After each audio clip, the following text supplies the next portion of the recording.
কিন্তু এখন একাই একাই বসতে শিখে গেছে, মানে কি ও বসতে পারে।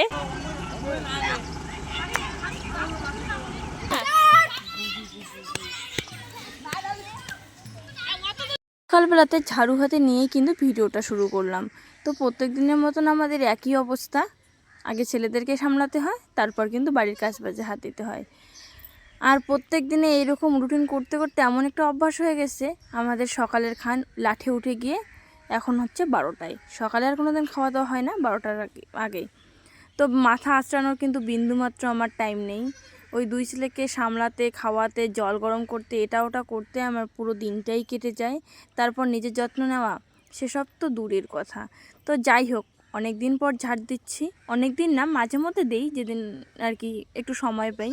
আজকে অনেকটাই সময় ফাঁকা ছিল, কারণ দুই ছেলে সকালে উঠে মোটামুটি ঘুম দিয়েছে।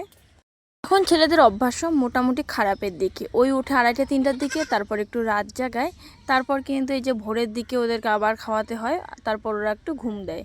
তো অনেক দিন পরে এই যে ঝাড়টার দিচ্ছি, মনটাও একটু ফ্রেশ লাগছে। আজকে উঠেছি 4টার দিকে, তারপর আমি ঘুমাইনি, দুই ছেলেকে ঘুম পাড়িয়ে দিয়ে কাজ বাজে লেগে পড়েছি। আর যে জামাটা পরেছি, এই জামাটা কিন্তু আমার ভালোই ছিল, আলনাতে ছিল। ইঁদুর যে কীভাবে কেটে ফেলেছে, তো ভাবলাম একটা নাইটি কেনার থেকে জামাটাই কিছুদিন পরি। আর জামাটা পরতেও বেশ ভালো লাগে, কমফোর্টেবল একদম, যেহেতু সুতি। আর এই জামাটা না আমার ভীষণ পছন্দের ছিল, আমি অনেক দিন আগেই এই জামাটা নিয়েছিলাম, তারপর সেরকমভাবে পরা হয়নি। আর এই ভালো জামাটা ইঁদুর ফুটো করে দিয়েছে, মনটা ভীষণই খারাপ। তো মানে উঠোনটা ঝাড় দেওয়ার পর কিন্তু আমি চাতালেও ঝাড় দিতে এসেছি। আমাদের যেহেতু এখানে ঠাকুর ঘর, তো ঠাকুর ঘরের সামনেও দেখো অনেক পাতা জমে যায়। আর প্রত্যেক দিন এত পরিমাণে ঝড় বৃষ্টি হচ্ছে, সেটা তো বলার মতো না। তোমাদের ওইদিকে কেমন সেটা তো জানি না, আমাদের ওইদিকে প্রত্যেক দিন সন্ধে হতে না হতে একটা ঝড়ের আভাস এসেই যায়। এক প্রকার না এক প্রকার কিন্তু ঝড় লেগেই থাকে। আর যেহেতু আমাদের বাড়িতে প্রচুর পরিমাণে গাছ, তো প্রচুর বলতে এখন আর অতটা নেই, আগে কিন্তু আমাদের বাড়ির সামনে পিছনে চারিদিকে গাছগাছালি ভর্তি ছিল। আমার বিয়ের আগে আগে কিছু গাছ বিক্রি করা হয়েছিল, এখন ওই কয়েকটা মাত্র গাছ আছে, তারই কিন্তু অনেকটা পরিমাণে পাতা, তারপরে পাতার যে শীষগুলো থাকে ওগুলো ফুল, মানে সারা বছর ধরে একটা না একটা পড়তেই থাকে। আর বৃষ্টি হওয়ার ফলে দেখো ঠিক কতটা মাটি ধুয়ে চলে গেছে। আমাদের বাড়িটা আগে তো নিচু ছিল, তারপর যে ট্রাক্টরকে টাকা দিয়ে মাটি কাটা হয়েছিল, একটু উঁচু করে নিয়েছিলাম, বৃষ্টির ফলে এখন কিন্তু আবার মাটিগুলো ধুয়ে গেছে। একটু বোঝা যাচ্ছে, দেখে হচ্ছে তোমরা বুঝতেই পারছো যে অনেকটাই মাটি কিন্তু সরে গেছে। এখন আবার কীরকম হচ্ছে, আগে মাটিটা কাটার ফলে বাড়িটা দেখতেও একটু ভালো লাগতো, উঁচু উঁচু হতো। তো যাই হোক, সকালে কিন্তু এখন এই যে ঝাড়টা দিব, ঝাড় দেওয়া কমপ্লিট হচ্ছে, মানে এদিকে আমি ঝাড় দিচ্ছি, ওইদিকে মা বাসন মাজতেছে।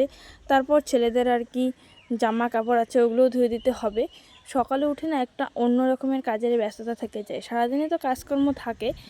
আমাদের গ্রামের বাড়িতে, শহরের বাড়িগুলোতে কী হয়, যেহেতু ওরা ছাদে ফ্ল্যাটে থাকে, কেবলমাত্র ঘরটা গোছায়, রান্নাবান্না করে, যাদের অফিস কাজ বাজ থাকে তারা ওই কাজ করে। কিন্তু গ্রামে না ওই রকম না, গ্রামে আদার্স বাড়তি অনেক কাজ থাকে, গরু ছাগল মোষ, তারপর পাখি হাঁস মুরগি, সবাই নানান রকমের জীবিকা নির্বাহ করে। যাই হোক, সেটা আর আমি বাড়ালাম না, যার যেটা অভ্যাস আর যে যেরকম কর্ম করে সে কিন্তু সেরকমই ফল পায়। আমাদের এটা বলে কিন্তু কোনো লাভ নেই যে আমরা বেশি পরিশ্রম করি আর শহরের মানুষরা বেশি মানে কম পরিশ্রম করে। ওরা আগে থেকে বেশি পরিশ্রম করেছে, সেই জন্যই কিন্তু ওরা এতটা এগিয়ে আছে, আর আমরা পরিশ্রম করছি, আমরা হয়তো পরিশ্রমের পথটা জানি না, সেই জন্য কিন্তু আমাদের এতটা লেট। শেষে আমি এটাই বুঝি, পরিশ্রমের কোনো বিকল্প হয় না। তুমি পরিশ্রম করছো, একদিন না হয় একদিন সাফল্য পাবোই। আমাকেই ধরো না, অনেক মানুষ কিন্তু অনেক রকমের কথা বলে, আমার বাড়ির লোক থেকে আত্মীয় স্বজন পাড়া প্রতিবেশী কেউ কিন্তু ছেড়ে কথা বলে না। সবাই বলে কোনো সাফল্য নেই, কিচ্ছু নেই, শুধু শুধু ভিডিও বানায়, মানে হাসির খোরাক হয়ে গেছি। কিন্তু আমি ওসবকে এখন আর পাত্তা দিই না। আগে অনেকটা পাত্তা দিতাম, তখন অনেক কিছুই বুঝতাম না, কিন্তু সময়ের সঙ্গে সঙ্গে না অনেক কিছু বুঝে গেছি। তোমার পাশে থাকার সময় কিন্তু কেউ থাকবে না, কিন্তু তোমাকে গাছ থেকে নামানোর জন্য কিন্তু অনেক লোক আছে, লোকের কোনো অভাব নেই। তো তুমি তোমার পথটা বেছে নেবে, এটাই হচ্ছে মেইন কথা। সেই জন্য দেখো, আমি আর এখন কারো কথা গায়ে লাগাই না, আমার ভিউজ হোক না হোক, আমি আমার কাজগুলো করেই থাকি। আর হ্যাঁ, একটু কঠিন, একটু লজ্জা লজ্জা হয়, কিন্তু ওইসব না এখন আর গায়ে মাখলে চলবে না। সেই জন্য দেখো, প্রত্যেক দিন যতটা যেভাবে পারি সব কিছুই আমি তোমাদের সঙ্গে শেয়ার করি। উঠোনটা ঝাড় দেওয়ার পর চাতাল ঝাড় দেওয়ার পর চলে আসছি ছেলেদের জামা কাপড় ভিজাতে। Morning, welcome back to my channel. আশা করছি তোমরা সকলে খুব ভালো আছো এবং সুস্থ আছো। আমিও কিন্তু অনেকটাই ভালো আছি। চলে আসলাম নতুন একটা ইন্টারেস্টিং ব্লগ ভিডিও নিয়ে। এখন বাজে ওই রকম 9টা, 8:30, 9টা। তো কেবলমাত্র ওই যে ব্রাশ করলাম, মুখটা ধুলাম, মুখটা ঠিকমতো এখনও মুছিয়ে নেই। তো কি আর মানে যা যা হয় না হয়, অনেক দিন পর আজকে ভিডিও স্টার্ট করলাম। প্রায় এক সপ্তাহের বেশি হবে। অনেকগুলো ভিডিও ড্রাফটে পড়েছিল, তো সেগুলো এতদিন থেকে দিচ্ছি, কারণ ভিডিও করে ড্রাফটে পড়ে থাকলে বেশি ভালো লাগে না, সেই জন্যই আর এতদিন থেকে কোনোরকম ভিডিও করা হয় না। তো আজকে থেকে আবার ভিডিও স্টার্ট করলাম। যা যা শেয়ার মানে যা যা করি না করি সবটাই শেয়ার করবো, দেখতে থাকো। আশা করছি তোমাদের খুবই ভালো লাগবে। এই দিকে দেখো, আমার বোন হচ্ছে রান্নাবাড়ির কাজে লেগে পড়েছে। এদিকে রুটি বানাচ্ছে।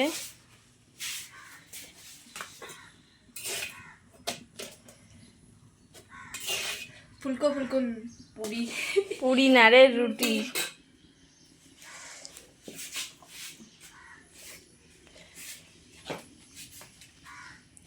যে জাল দিছি, জাল কমাও, জাল কমাও। একটা খড়ি লাগিয়ে দিলে হয়। আসলে কিন্তু আমার কোলে ভেবেছিলাম যে ছোটো ছেলেকে কোলে নিয়ে রুটি খাবো, যেহেতু গাছের পাকা কলা, অনেক দিন পর কিন্তু রুটি বানা হলো। ওই কবে যখন আমার ভাস্তিরা এসেছিল তখন কিন্তু রুটি বানানো হয়েছে। আর গাছে এত পরিমাণে মানে পাকাপোক্ত হয়েছে কলাগুলো, আগে থেকেই না ফেটে গেছে একদম। মানে সব থেকে পুষ্টিকর খাবারগুলো হচ্ছে বাড়ির খাবারগুলোই হয়। আর আমাদের গাছের কলা কোনো রকম রাসায়নিক সার স্প্রে নেই, কোনো কিচ্ছু নেই। তো কতটা ভালো জানো, মানে দেখে হয়তো বুঝতেই পারছো, একদম টাটকা টাটকা পাকা কলা। খেতে আমার কলা খেতে বেশ ভালো লাগে। আমি 3-4টা মতো একবারই কিন্তু খেয়ে নিতে পারি। তো পাকা কলা দিয়ে রুটি, মোটামুটি কয়েকটি রুটি নিয়েছি, কিন্তু বাস্তবে কিন্তু এতগুলো রুটি খাইনি। আর ছেলে পরে কান্না করছিল বলে বাবা আমার নিয়েছে, তারপর কিন্তু আমি রুটিটা খেতে পেরেছি, নাহলে কিন্তু একদমই সম্ভব না। বলে রয়েছে আমার ছোট ছেলে, তো এদেরকে নিয়ে কোনো রকমভাবে ভালোভাবে ভিডিও করা তো সম্ভব না। কখনো এ উঠে তো কখনো ও উঠে, দুইজনে একসঙ্গে দোলনায় থাকে। দুটো দোলনা আছে, তো সেই দোলনায় থাকে। একে দোলিয়ে দিতে হয়, ওকে দুলিয়ে দিতে হয়। যদি একটু ঘুমায় সেই ফাঁকে যে আমি এটা ওটা করব, মানে একটু ভিডিও ক্লিপ নিব, সেটা উপায় নেই। ওদের মানে দোলনার সামনে বসে ভালো করে দুলিয়ে দিতে হয়। মানে দোলনা যতক্ষণ দুলব ততক্ষণই ঘুমাবে। দোলনার দোলা বন্ধ হলে ওদের ঘুম ভেঙে একদম শেষ। আর দেখো আঙুল কীভাবে ধরছে, একদম পাকা বুড়ো আর কি। পাপা একটা হামি দাও তো আমাকে, হামি দাও। কিন্তু সবার আগে খেয়েছিলাম, আর আমার খাওয়া হওয়ার পর কিন্তু বাড়ির সবাই মোটামুটি খেয়েছিল। তারপরে শুটকি মাছের আর কি একটা ভর্তা বানিয়েছিল, ওইটা দিয়ে কলা দিয়ে সবাই আজকের মতো রুটিটা খেয়ে নিয়েছে। খাওয়ার পর দেখো মা এখানে একটু রোদ দেখতে না দেখতেই মনে কত আশা। আমাদের এতদিন থেকে ঝড় বৃষ্টিতে সুপারিগুলো পড়ে গেছে। প্রতি বছর কিন্তু আমরা যতটা গাছে সুপারি এসে সব শুকাই, কিন্তু এবছর আর পারলাম না।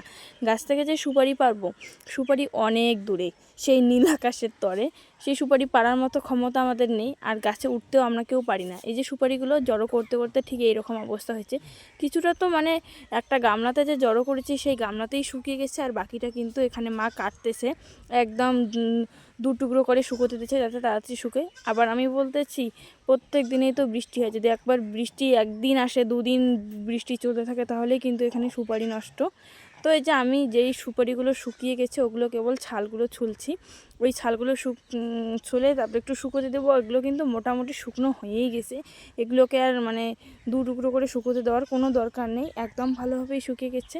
প্রত্যেক বছর আমাদের যা সুপারি হয় তা দিয়েই সারাটা বছর চলে, কারণ আমাদের বাড়িতে সুপারি খাওয়ার মতন লোক একজনও নেই। ওই আত্মীয় স্বজন লোকজন যারা আসে চা সুপারি দেই, এই জন্যই কিন্তু সুপারিটা, না হলে আমাদের বাড়িতে সুপারি কেউ ছুঁয়েও দেখে না।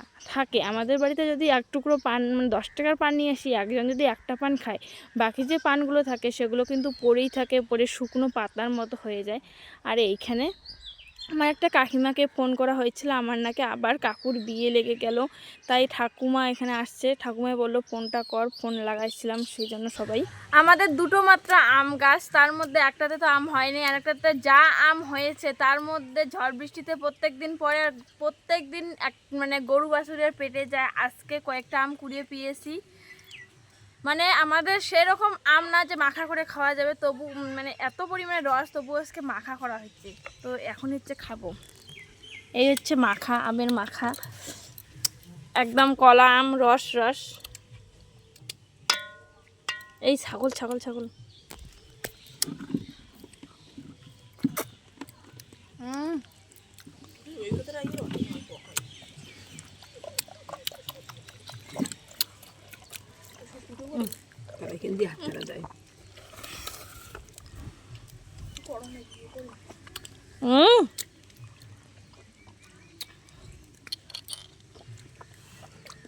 লবণ বেশি হয়েছে। তো আমার আমটার কিন্তু সেই মানে সেই টেস্ট, কিন্তু এই যে রস এটা হচ্ছে বেশি ভালো লাগে না। আমের গোবদারি হইছে।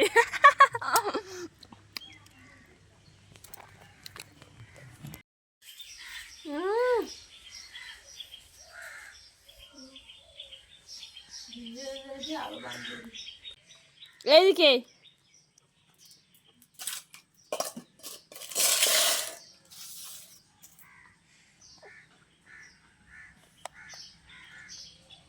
দুপুর হয়ে গেছে, আমার একটু খিদে পাইছে, আর ভাত হইতে অনেকটাই লেট।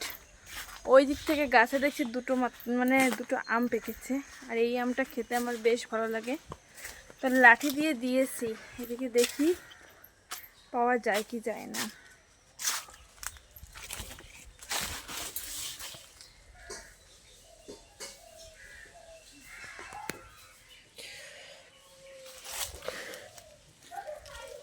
একটা তো পাইছি।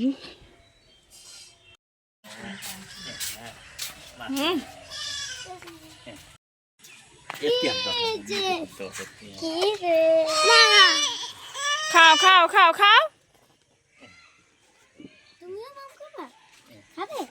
পাপা বড় শুনু, তুমি খাবে? খাবে? এই যে খাবে? মানি খাওয়াবে তোমাকে। মানি না খাও। দাঁড়াও দাঁড়াও, এই যে ফাটছে তো। এমন করে ধরিস, এরকম করে ধর। খাও। কিদা? হাত ছড়া তুমি। কিদা? এমা কি সবসময় খারাপের সঙ্গে কিন্তু ভালো থাকেই।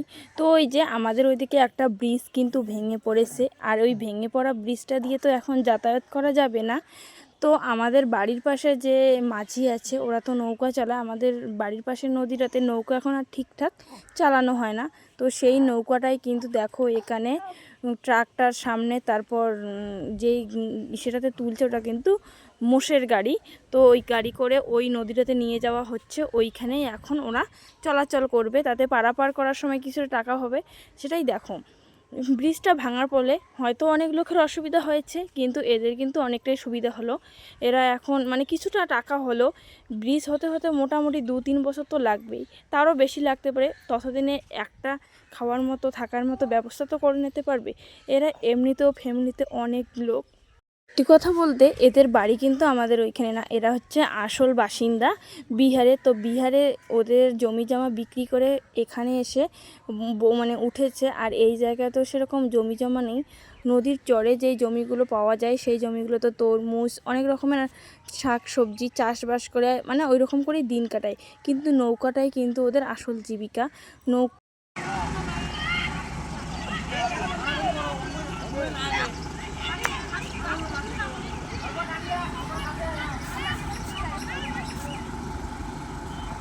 বন্ধ করে লম্বাই করতে হবে। বড় নৌকা।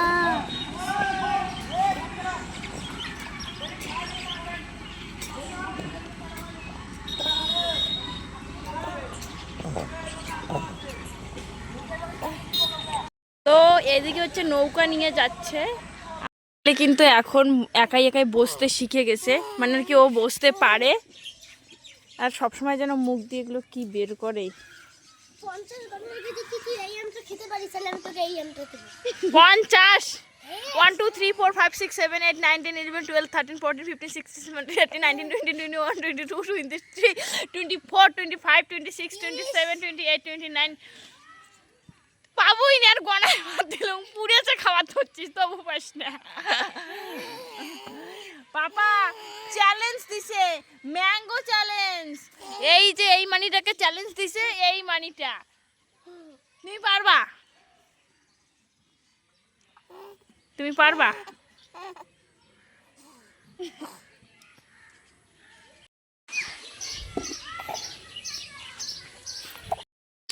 এখন হয়ে গেছে বিকেল, ভেবেছিলাম একটু বেরু দিতে যাব, ঘুরতে যাব। আমার ছেলেদের বাড়ি, মানে ছেলেরা তো বাড়িতে থাকতে একদম পছন্দ করে না,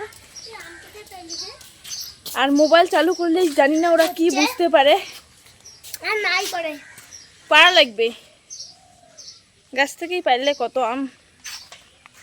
আম গাছ দেখতে ভারী বড়, খেতে ভারী মিষ্টি, কিন্তু পাড়াটা একটু কষ্টকর। মানে আমার যে বোনেরা, আমার কিন্তু পিসির মেয়ে হয়, ও মায়ের কাছ থেকে আম চাইলো। তো আম তো গাছ থেকে পাড়তে হবে, আর কয়েকটা গাছ থেকে আপনা আপনি পড়ে গেছে, সেই আমগুলো রাখা ছিল, ওগুলোই আমি আর কি দিলাম। তারপর দেখো আমাদের এইখানে হচ্ছে বাবা ধানের বীজ বুনছে, কারণ কিছুদিন পরেই সিজন চলে আসছে ধান রোয়া করার। তো এই যে যেহেতু ট্রাক্টর দিয়ে কয়েকদিন আগেই চাষানো হয়েছে, তারপর আবার বেশি পরিমাণে ঘাস জমছে, সেই জন্য লাঙল দিয়ে একটু চাষালো, তারপর কিন্তু আর কি বীজ বোয়ালো। তারপর এইদিকে আমরা চলে আসছি অনেকদিন খেলা চলছে, খেলা দেখতে, কিন্তু বাড়ি থেকে বসে দেখা যায় খেলা, সেই খেলাটা দেখতে এসেছি, ভীষণ ভালো লাগছে, অনেক পুরনো স্মৃতিও মনে পড়ে যাচ্ছে।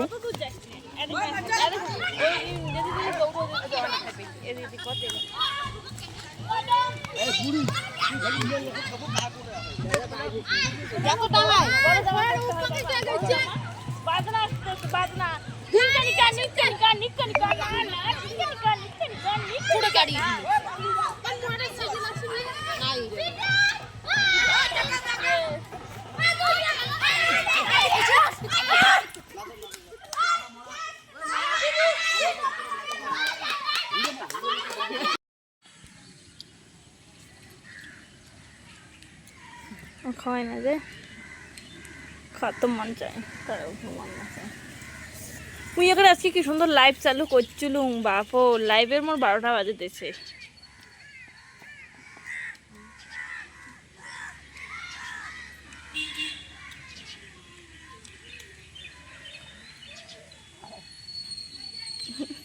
ওদি বুধে ফির দেখিন যে দেখ কেন মা সবাই ফির ওদি এলে ভালো পড়ে, ওদি ফির দেখিন যে ঘুরি ঘুরিয়ে অবাক কান।